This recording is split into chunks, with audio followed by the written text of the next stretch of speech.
Hey, hello, this is Professor Game, where we interview successful practitioners of games, gamification, and game thinking who bring us the best of their experiences to get ideas, insights, and inspiration to help us in the process of getting students to learn what we teach. And I'm Rob Alvarez. I work at IE Business School Publishing, where we create interactive and engaging learning materials. Hey, Engagers, and today we have Roman Rackwitz. Roman, did I pronounce that right before? Yeah, Roman Rackwitz, so that's perfect. Roman, are you prepared to engage? Sure, let's get ready to rumble. Let's do this. So Roman is the founder of the Engaging Lab GmbH, Europe's first gamification agency in 2009. He was the winner of the first International Gamification Challenge, which was done by Mashable and SETI in 2011. He teaches gamification for HR and marketing at universities in Germany and Switzerland. In 2017, he also founded a social media agency that uses the knowledge and experience from Engaging Lab to help customers targeting long-term relationships, mainly in B2B. He's also the program director for the gamification track at the Gamescom Congress and co-host of the Gamification Day. He is regularly featured in German television and print as a guest when gamification is a topic. He also has a podcast. He's a co-host of the German gamification podcast, Spiel aber Ernst. I'm sure I didn't get that right. And he is also a member of the board of directors of the Schultheiss Software AG. Roman, is there anything that we missed? Anything you want to add from that intro? No, I think that's perfect. Thanks for the introduction. Quite integral. Yeah. So, Roman, the first thing that we like to do with our guests is to get to know you a little bit better. And for that, we ask you about what would a regular day with Roman look like? So right now, my regular day is starting with my little son. So I'm picking up, and so we are I'm bringing him to the kindergarten. And so my normal workday starts around 9 a.m. because of that delay. And so it depends on what's on the schedule, of course. Yeah. So as you already said, we have a gamification podcast, and often we do other stuff of media content. So most often we start the day with sitting together and talking about, okay, what is the content we want to deliver today? What kind of guests do we have in our show or a podcast or video or whatever? This is one part. On the other side, of course, we still have our customer projects. Yeah. So the point is always, okay, how far are we? Are we still on track? What changed over the last few days, weeks, whatever? Yeah? Often customers change their mind also. So the context is changing, and so we have to adapt. And then, of course, there's also the research part that we are doing. And the research part is not just about gamification. So mostly we are talking more about behavior psychology stuff. This kind of things that I really like. And I'm to be honest, I think that this is something that the gamification industry lacks a lot, unfortunately. And so normally this is what we're doing till lunchtime, and then in the afternoon we go to the production part. So if we are trying to execute the content that we delivered or that we want to deliver, that we planned so far. And or we have the customers meetings. We are working on the concepts. We are, of course, cooperating with the companies that help us to create the actual. For example, if we need a digital application to deliver our gamification concept, or that we want to implement inside of the customer's place, so then we have to collaborate with the company, with the agency that's actually coding the stuff. And and probably, good question, probably around 40% of my time, or 40% of my time is still about being on conferences, talking about the topic, evangelizing, educating people about the idea behind gamification, the science behind fun, behind gamification, and still trying to help to grow the industry. That makes a lot of sense, and I guess that everybody wins when there's people trying to grow the industry like yourself. I was, to be honest, when I was first thinking of starting a podcast, I got very excited when I saw that you had a podcast on gamification, and then my excitement went down with the fact that I didn't know how to speak German, and I couldn't listen to your podcast. I mean, I could listen to it, but I wouldn't be able to understand it. But that's fantastic, and I think it's a very nice way to progress the industry, especially in the German-speaking countries, having your podcast, which is very localized in that sense. Yeah, that was the idea. So when I started in 2009 with gamification, so as a business, in the beginning, all I did was in English, and then over time, I think it was around 2013, 14, probably more 14. I decided to focus much more on the German-speaking countries for two reasons. One thing is that gamification is a lot of psychology stuff, and so of course we have different kind of cultures in the German-speaking countries than in Asia or the US or whatever. And so I think if you want to, so I think there's a good way. Of course, you can deliver gamification consultancy internationally. But what I wanted to do in addition is to be the number one expert for the German-speaking countries because of their culture. So to know exactly what kind of mechanics are really working here in these kind of cultures, how are companies organized, how are organizations ruled by law, by management, so that, of course, you're becoming better and more successful in implementing, executing, and also maintaining the programs at the end. And so that's the first reason. And the second reason, of course, was something like branding. So to be honest, all the other gamification people that I know that do that for a living or really focusing on gamification are not from Germany, not German speaking. So it's internationally. So of course I thought, okay, it's great to be around internationally and traveling and working a lot, but for me in the long term to create and to build up a sustainable business, number one rule for me has to be that in the German-speaking countries, I want to be number one, or I want to be to create my brand here, and this is why I started to focus mainly on German-speaking countries, and so of course also on, content in German. This was something, and I'm going a bit off topic here, but there was something that I was thinking about because I'm from Latin America, but I live in Spain, as you probably know. And it was a decision for me whether starting the podcast in Spanish or going for English. For me, the tipping point was the fact that, completely like in the other direction of what you were saying, because I wanted to do an interview podcast. I love to meet very interesting people like you in a podcast. So, of course, doing it in English opened me a bit more to a larger guest. Sure. Larger guest, but it's still something that goes in the back of my mind whether I should do something as well in Spanish. But you're inspiring me right here, right now, Roman. I think it depends on your goals. So what you said right now is totally right. Yeah, I think if it's really about creating a podcast and trying to educate the industry or to get as much people as possible and to talk to, and also of course to broaden the audience. Of course, English would be the better way. And then it depends on another thing. If you want to make more deep dive stuff, for example, when we're talking about gamification, so we are really talking about psychology stuff a lot. So, for example, cultural boundaries and so on. So, if you want to go more into for example, I could imagine into the how to apply the concepts, how to apply ideas to particular contexts. And then, for example, you want to use examples like particular companies or problems that the companies have. Then it could make sense that you start to a region, and then still the interesting thing is it's just in the beginning, so that you focus on a particular country, language, or as I say, core market. But at the end, what I experience right now is that even if I'm producing mostly all my stuff in German, of course, nowadays, a lot of people are translating it via Google Translate. Yes. I just got a message a few weeks ago from a girl from Africa, and she's translating a lot of my stuff in French. And now she's creating a website with my stuff in French.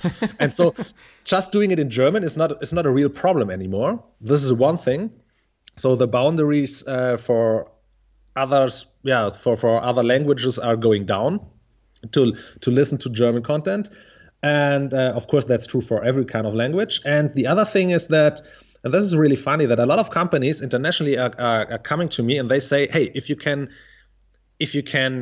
execute and if you can do gamification in Germany with probably you can do it all everywhere. Yeah, those, no problem. Those serious Germans are Exactly. Definitely the hardest market. Yeah, that's what the people think, and of course there was a reason why I'm always also focusing on the German market, because I think it's hard to get, but it's easier to keep, I think, because sometimes someday when you have a client in Germany, it's not like, let's say, more in the US where companies are very easy in trying something out, trying new things, and then they try it out, and then there's something new coming, and then they jump over and try this one. So in Germany, once you have your brand, once you have your companies, your customers, and there is some kind of, let's say, methodology or topic that has its place in our culture, it stays there for a longer time. So I think if it's about the sustainable part, that makes sense.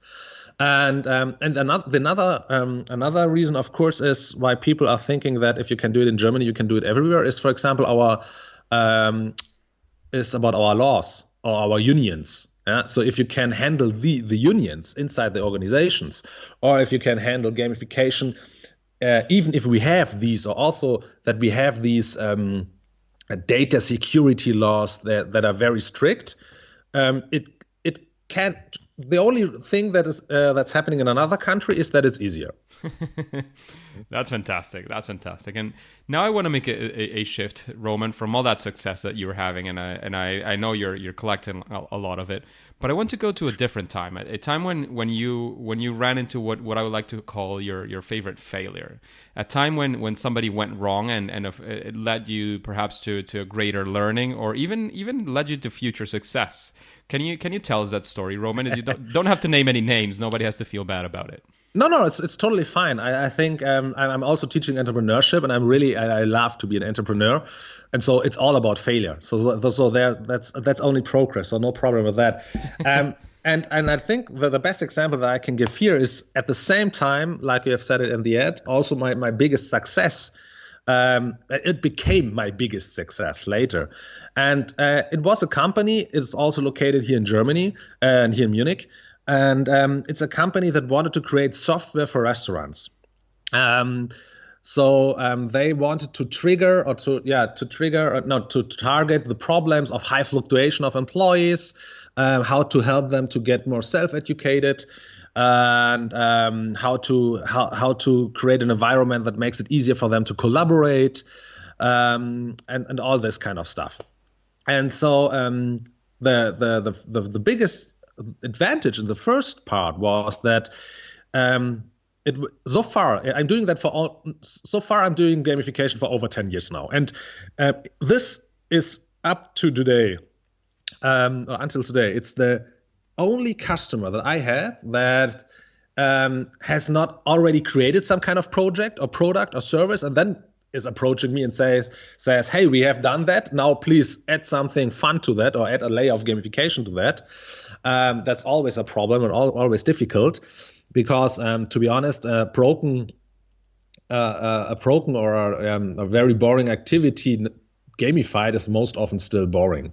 Yeah, so it's really you have to create the activity from its core in a more engaging way. And so this software company, asked me before they even started to create the software, and so we could really build the whole software around the concept of gamification, and that was an amazing starting point for me.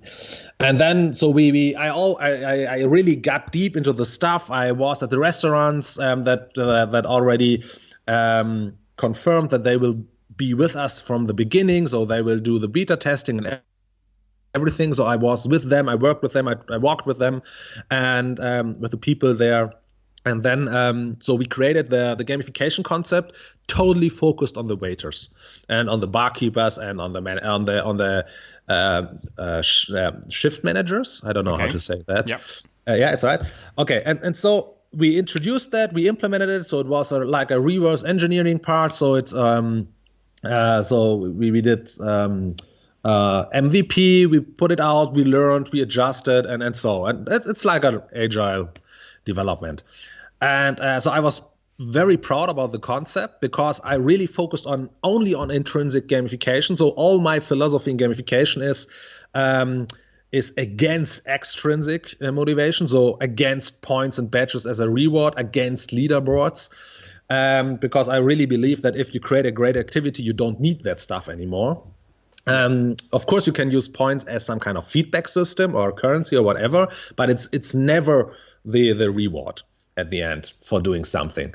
And so I was really proud about that. And then we implemented the full version, and so my job was done. And after 1 or 2 months, I came back to the company and we looked at the data. So they of course, they have an analytic department and they are looking at the data all the time. And then they called me and said, okay, we have to talk. And there we saw that the data or the let's say the usage of the software by the people were very bad. Okay, so they used it once, they didn't come back, the engagement was not really deep. And so, of course, that was some kind of little shock, or question, okay, what happened? And so from that point of view, you could say, okay, it was a failure. Okay, the company invested a lot. It has its customers, restaurant chains. Yeah, so they implemented it and it didn't work out. So what we found out later by again going into the restaurants, talking with the people, we acknowledged or we recognized that I only built the system for the people who are involved, who should be using the software. But of course, you have a management part also. And so at the end, the managers of the restaurants or of the companies have to decide different kind of things that rely on the behavior of the people who are involved in the gamification software. So if you just focus on the people who are really using the software and that are the target group, but you forget about the management at the end. Yeah? And of course, the people who are involved in your software, who should use your software, they have to communicate to the management. They have to match KPIs from the management. The management, again, has to decide, looking at the KPIs, what to do and what not. And so if you only introduce the software for the people on the floor, but you don't connect it with the working tools and with the management structure and process hierarchies and so on of the restaurants or of the company itself, it's broken. Okay, so and my customer, so the company who created the software at the end, they did an amazing job in going back and in building something else that they call a cockpit, and the cockpit is something like the the pilots of the airplanes are driving, basically, right? Yeah, exactly. So that's the thinking behind that, and it's like what the my customer managed was that they were able to use the cockpit to translate all the data and the results and the behavior that happened in the software that I created, the gamification software, and match it or connect it with the actual management software that was already in place at the restaurants. They even, for example, I mean, you do a lot of interviews with gamification. So I'm pretty sure everyone is talking about the flow, okay? So yeah, we want to achieve the flow. We want to get near to the flow. Everyone knows a little bit about, okay, how can you create or how can you build a framework that makes it easier to get into the direction of the flow for the user, whatever. But on the other side, the point is, how can management use this abstract thinking of flow to do real decisions that are relying on KPIs? Yes. So normally that's really difficult. And so if you say, hey, we are creating a more flow-like environment, or now the people are much more engaged. Yeah, so what? Okay, management could say, hey, that's nice, but what can I do with that? Okay, how can I mirror that behavior into my data? How to use that and of course, the management itself has to report to the upper management again, and so on. And so this is something that my customer managed pretty well. They created this kind of cockpit system, and I had an amazing learning about that. Yeah, because so far I was only focused on the gamification part. But of course, I'm implementing that always in an environment that's already there and that's working. And so what I'm implementing has to be connected to all the other different kind of context, all the other environment that's happening in a company, so that every guy, every person who's making decisions out of that, can use my system in a, let's say, countable or measuring in a way where he can use the data and he can analyze it and it makes sense to him also. Yeah? Absolutely. And those are what I like to call as well the gatekeepers. What you have to take into consideration. Totally right. Yeah. Not only the people who will use it, but the people who will decide that those people will actually use it. And that can be the top management at some point. That can be the principal of your school. That can be the middle management as well, because they say, well, this is fantastic, but I need these people to work more time instead of doing these gamification things. Yeah. And they don't encourage it. If they don't encourage it, well, then you're kind of screwed, because if people don't use it, they're not going to get the benefit. So taking into account the gatekeepers is fundamental. Exactly. You have to take that into account. And it doesn't make sense, even if you create the best software for the people who should use that, even if the waiter said, hey, that's the most fun and engaging software, or now my job suddenly is really fun. But if it doesn't match with all the other things that they have to do, to talk, to think about while they are doing their work, of course, they won't use the software, because it doesn't make sense. At the end, even if it's more fun, if it doesn't help them to achieve better results concerning the management, or so that the management can recognize it and acknowledge it and benefit it from it and or whatever, it doesn't make sense to use it from the waiter point of view. And so so I had an amazing learning. My customer did an amazing job, and they built the software, the cockpit and everything else, but they keep me up to date. I can always go into their office and then I get my updates, and I'm learning a lot how they solved that kind of issue. And they really solved it successfully. So right now, McDonald's, for example, is using the software in its first stores in Germany. And of course, they want to use it worldwide at the end, if they can roll it out, if it makes sense. And the thing is that they like the idea of the gamification concept. We showed that to them, and they of course think, okay, it's the right way for our customers. But to be honest, at the end, the decision to use the software, to buy it, I think the cockpit was the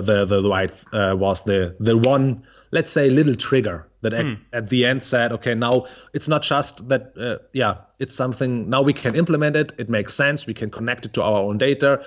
We get some kind of KPIs that we can use to make further decisions if we want to keep the software in the long term or not. That's fantastic. Because that's what makes it make sense for them. And it sounds like it was a massive and still continues to be a massive success in the end. So far, it's pretty good. Yeah, thanks. Fantastic. So, Roman, the next question that we would like to move in now is I can see some strokes of what your process might look like.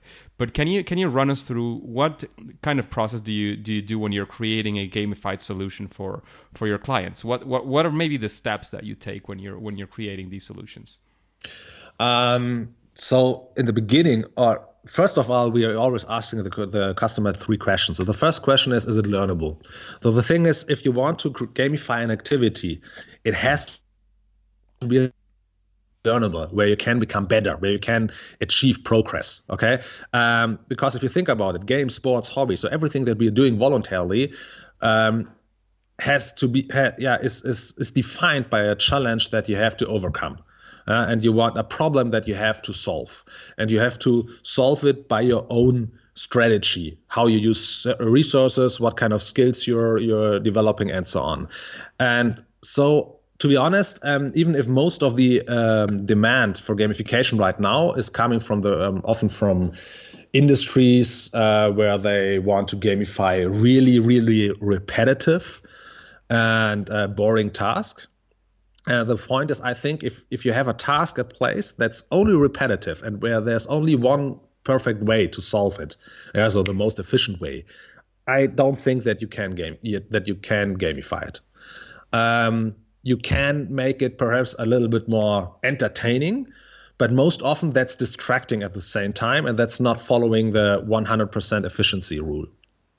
And so the first question is always, is it learnable? So do we have an activity that's more depending on the brain than on a repetitive mechanical task? Okay, that's the first thing. Because, the number one rule for me, my gamification philosophy is that in games, I always say in games, humans are chasing their better selves. So they have to have the opportunity to become better, to learn, to fail, and to start over, and to progress. And if you always have to do the same thing all the day, all the time, and there's only one right way to do that, there is no way to progress. No chance. Yeah. The second question is it measurable? And this is something that we, of course, have to fight a lot in Germany, especially because you need to measure everything. Games are pure measure engines. They measure everything. If you fail, if you succeed, what you do, what kind of strategy you choose, what kind of resources you choose, and what kind of way, and so on. Only if you can measure that, and if you are also able to provide the feedback for the people to be able to learn, to see the consequences of their doing, like in a game. And this is also the third question that we're asking: can we provide individual feedback to every individual user? And if our customer answers all these questions with yes, then we can start to think about a gamification concept. If he answers one question with no, then we have to think about, okay, what can we do to perhaps change the answer from a no to a yes? And for the rest, so this is like a screening, like a pre-screening. Exactly. Before getting started, you want to make sure it's possible to do something with them. Exactly. I don't want my customers to waste time, and I don't want us to waste time for a project where at the end they think should gamify it, but at the end the only way to do something is to create a reward system for it. Yeah. So if you have a repetitive task, like if you're working on a production line, you can create something that's a little bit more motivating, perhaps, and that's normally a reward system. If you do that, you will get that. But this is extrinsic motivating, and so from my point of view, that's not gamification. And so when we see that customers want to do that, then I suggest other agencies. So exactly, and then what we have created over the last, let's say, 5-6 years is something that I call the periodic table of gamification. And so all what we have learned over time, the structures that we are using, the methodology that we are using, the mechanics that we are using, we have implemented we have tried to visualize and implement into one periodic table, like the periodic table of chemicals.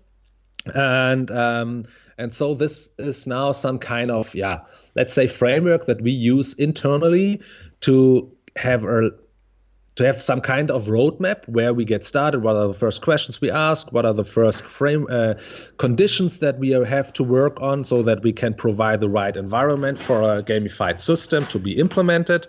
Then how to create the system itself, the gamified concept itself. And then we have also some kind of let's say compass. That's our internal rule book. So we have created right now there are 7 main rules, as to say, and these rules are some kind of compass for ourselves, always to check when we are creating a concept. Are we still on track? Are we violating some ethics status that we have set for ourselves? Or also are we this is the main part of the compass for me, for example, is it helps us to, let's say, to be always focused on the long run. Because sometimes you have great mechanics that you can use right now, and they would be very useful for a short term of time to motivating someone, or to create a new mission, or to create a new collaboration, or to create a new behavior, let's say this way. But often, if you're just successful in the short term, but it's violating the rules of our, let's say, long-term living organism. And so and this is the compass that we've created, and this is all integrated all together into this kind of periodic table of gamification. I even have described it and published it, not in its full depth, but in a way that I hope that that the reader can get an idea about what we are doing there, and you can find it on the engaginglab.com website. Fantastic. So that the listeners can also get a broader picture of what you were explaining. Yeah. So now, Roman, we're going to move into what I call the second part of the interview, where we go from these story and long-winded answers into something that's a bit more sort of rapid fire. Yeah. I'm going to ask you questions which tend to be something that you can answer in less than a minute normally. Yeah. So the first one is, if there's one thing that you could say is like a best practice or something that almost any gamification project could benefit from, what would that be? For me, number one is if you don't stop focusing on results, also not being result focused, but activity focused. Most gamification projects all are result focused. That means they tell you what you have to achieve or what's the goal. And then, of course, at the end, so you're trying to get the goal or you get the result, and then you get some kind of feedback, reward or whatever. The point is that if you focus, if you tell someone that this is the goal or another thing is the goal or whatever, you create a game inside the brain of the user where he's only focused on the result at the end. And so that's totally naturally that you're always trying to achieve the result in the least so in a way that where you have to use the least amount of resources or whatever, the easiest way. Yeah. That's natural. So if you say here is the problem and this is the result that we want to have, you're creating that game inside the brain of the users. They can't avoid it, no chance. And what that also means, of course, is that they're not focused on the activity anymore, and so you're not solving the problem of a boring activity. The science behind that is there's a guy who's called Peter Sapolsky, and he did a lot of research about all these reward-driven chemicals inside of our brain, like, for example, dopamine and all the others. And so science knows for a long time that the rewards of dopamine, for example, are not you're achieving dopamine not when you're getting the reward at the end, but in anticipation of the reward. Yeah. Exactly. And so I think from my point of view, to be honest, if you look at gamification projects, 90% of them are only focused on the results, and they are all built on the belief that the people are being motivated by a reward. So how would it look like to focus from from that into the activity? What would you like very quickly say? How do you shift from one to the other? I think there are two easy rules. The first rule is you never communicate a reward. If you give something at the end, do it by chance, do it suddenly without communicating it, and don't let the people know what they have to do to get the reward. Yeah. So I told you about the restaurant software. Even there we have badges because the restaurant managers really like that stuff. And I wanted to avoid it, but they wanted me to build it into the system. And so what I did is I created badges that you can earn if you do different combinations of behaviors. So it's not really easy to find out why did you get that kind of badge. And you never know how many badges are there, what are you getting them for, and how far are you away to earn them or to lose them. The interesting thing is that because of that condition, people can't start to think about the result because they have no idea. What do they have to do to get the badge, or how far are they still away to get the badge? But on the other day, it creates some kind of discovery mode, okay? Because suddenly they have the badge in the system, in the dashboard. Then they go to another guy and say, hey, do you know the badge? And it's called, I don't know, Beer Master.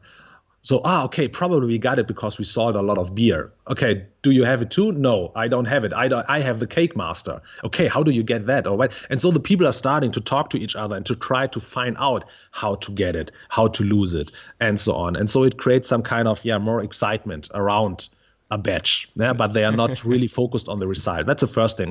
And the second thing is really, really, really focus on personal progress of every person. So what I like to do always is I really hate competition. I think it's a totally misunderstanding that the human being is motivated by competition. What competition does in a very good way is that it helps you to compare yourself to others. Okay, but this is what we really like, because it makes it easier for us to find out if our own performance is good or bad. Because, but it's not about because we want to win over others. That's a totally different thing.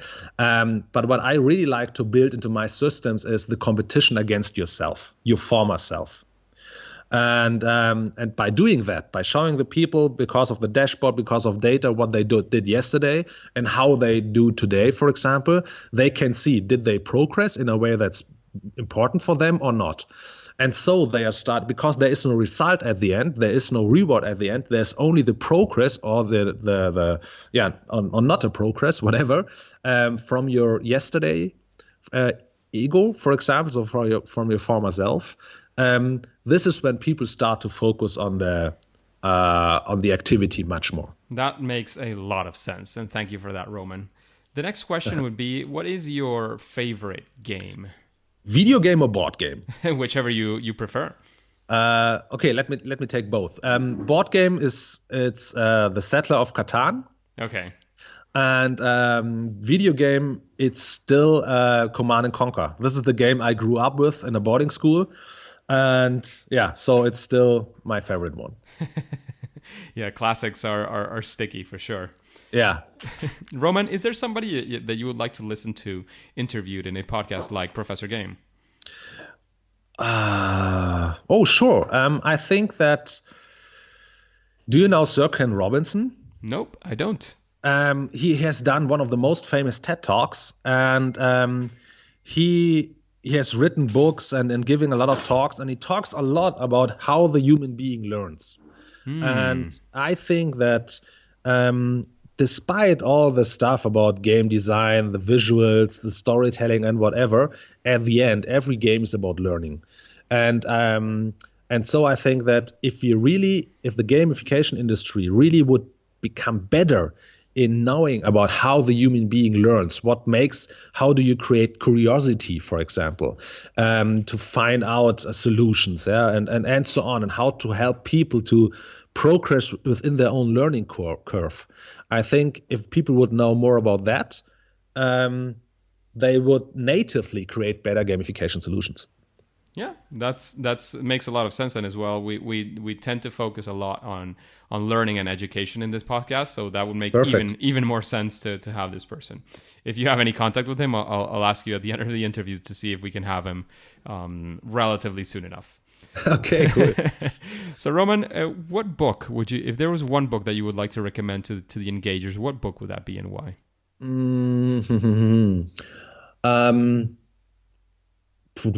So I think I will skip all the obvious books that are most often recommended in the gamification industry, like, for example, Reality is Broken. No, I think my number one book would be The Theory of Fun from Ralph Koster. Ralph Koster, yeah. That's a fantastic book. Yeah. It certainly is. Really. Yeah. What would you say is your superpower, your sweet spot in designing gamification? I don't know if other people think that's a superpower or if it makes sense, but for me, I think all of our gamification concepts have a chance or are in one way or another more or less successful. I think because we rely or we focus so heavily on the personal progress of every single person. Yeah, so it's always about chase your better self, and it's not about, as I already said, get some kind of points reward, extrinsic reward, or competition against others, and so on. So you're very, very focused on the intrinsic rewards, so to speak. Totally. I think, to be honest, all the extrinsic stuff, we already have that in place for, 150 years now. We have created amazing, successful extrinsic reward programs, like all the loyalty programs and all the incentive programs and so on. So we have already done that, and it doesn't work anymore so good as it used to be. So now, because of that, people are looking around for new possibilities to help people to stay motivated or to become motivated or whatever. So why should we go back and do the same thing again, offering extrinsic rewards now just in a digital way? That doesn't make sense. Yeah, that's it. So Roman, we're running out of time, so I would like to know if you have any final piece of advice for the engagers, if there's anything else you would like to tell them. And I always like to gear it because there's especially an important group of people in our listeners that are maybe starting gamification or like seriously thinking about it, but haven't taken that first step. Is there any advice that you would give for this kind of profiles of people? Yeah, so if someone wants to get started, I really would recommend to focus much more on the behavior psychology area in the first place. Positive psychology, behavior psychology, also neuroscience, how our brain is working, how all the chemicals are working there, because it makes a lot of sense to understand why do we like learning. But of course, the book that I already recommended, The Theory of Fun of Ralph Costa, would be a great start for that. And that's actually I would always recommend if someone wants to get started into thinking. And the second part is what's always fascinating is if you let people design a game in a workshop or in a group, they make it natively not so bad. Okay, they create the first level, and then if you tell them, okay, now create a second level, they already know natively how to make it a little bit more challenging.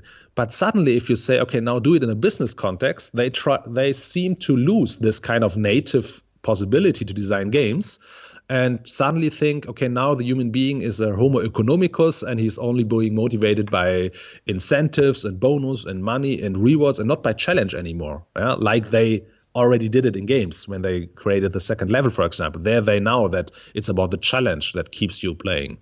And this is why I really think is the best exercise, or an interesting exercise, is always sit down with your family, take the most favorite board game that you're playing, for example, and just change the rules and try to figure out how that works. Perhaps we did it sometimes. And when we change the rules, sometimes suddenly my mother, for example, doesn't want to play anymore with us because it's not fun anymore. But my dad and myself, for example, we enjoy it even better. And so you get a lot of learning out of that. Yeah. That's great advice. So finally, Roman, can you tell us how can we connect with you? If you have anything else going on that you would like to let the audience know, and then we'll say it's game over. I think it's pretty easy to find me on the web. So if you look for Roman Rackwitz gamification, you have my website, you have the company website, you have a lot of different social profiles. Of course, everyone should feel free to get in touch with me. There's my email address, roman@engaginglab.com. Feel free to write me. And so far I think it would be pretty difficult not to find me. We sure will. If anybody has a hard time finding your last name, you can just type Roman in the search bar in professorgame.com, and we'll find your Awesome. last name very, very easily. Thanks. So thank you very much for your time, Roman. I know you have a very tight schedule. I know you were recently in Africa and will be back to Africa again. So thanks for making a spot for us. Thanks for having me. Thank you very much. And it's time to say game over. Game over. Engagers, it's fantastic to have you around. This podcast, it only makes sense because we have you, the engagers. So let's connect on Twitter. And that way you can let me know if you have any questions that you would like to ask. If you have any questions that you would not like asked anymore, or if there's somebody you would like to have as a guest on Professor Game, or any feedback, anything you would like of this show, of Professor Game in general. So my Twitter account is @RobAlvarezB. Let's get the conversation started. I'm always sharing content on gamification and especially about education. But hey, don't click continue yet. Do you want to know about the creation of virtual worlds, about the whys when you wanted to create a game or gamification from an expert, a professor like Richard Bartle? That guy, the creator of the 4 player types for massive multiplayer online games? Well, then you have to listen to him on the next episode of Professor Game. See you there!